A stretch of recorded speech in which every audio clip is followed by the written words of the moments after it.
दीर्घ 24 वर्षर शासन रे बीजेडी सरकार युवक युवती कौन कर दादन पठेबार व्यवस्था करी कौन सी गाँ नहीं बोध हुए ओडिशा रे जो गाँ रु कि लोके बाहर को दादन खटिया को जाई नाहंती। मोर दृष्टि को आसी जे जो माने शिक्षित बीए पास करछंती एमए पास करछंती से भली युवक माने मध्य तांको मुंडरे माटी इटा पथर ये बोहिकी तांकर जीविका उपार्जन करुछंती ओडिशा बाहर। ये सबुठारु मु तो कहबी जे नैराश्यजनक घटना सबुठारु दुखद घटना। युवक मानक पई कौन सी प्रकार चाकरी रो व्यवस्था ओडिशा भितर नाही। कुआ जाउची मेक इन इंडिया कार्यक्रम रे लक्ष लक्ष लोकन को चाकरी दिया जाबो। केते लोकन को चाकरी दिया है।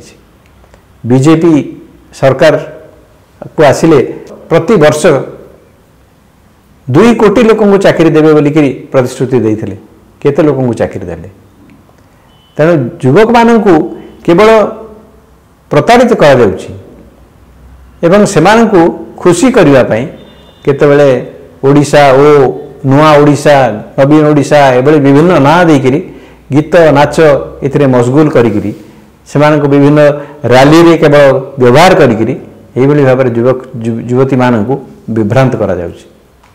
किंतु प्रकृत रे सेमानकर नियुक्ति पई सेमानकर जीवन रे किबळी भाबरे सेमाने ठीक भाबरे स्थापित हेबे सेति पई सरकारकर कोनोसी व्यवस्था नहीं।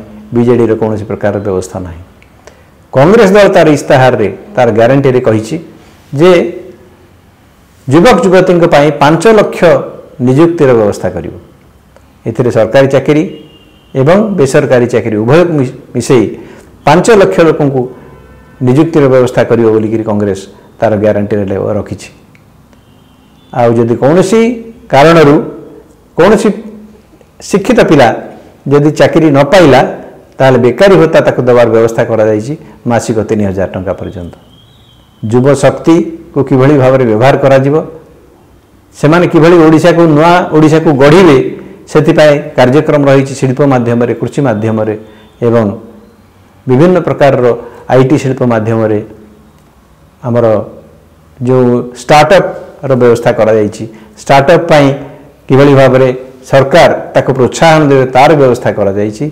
आत्मनियुक्ति पाई युवक युवती मान को किभली तालीम दिया जिवो तार व्यवस्था करा जाइछि।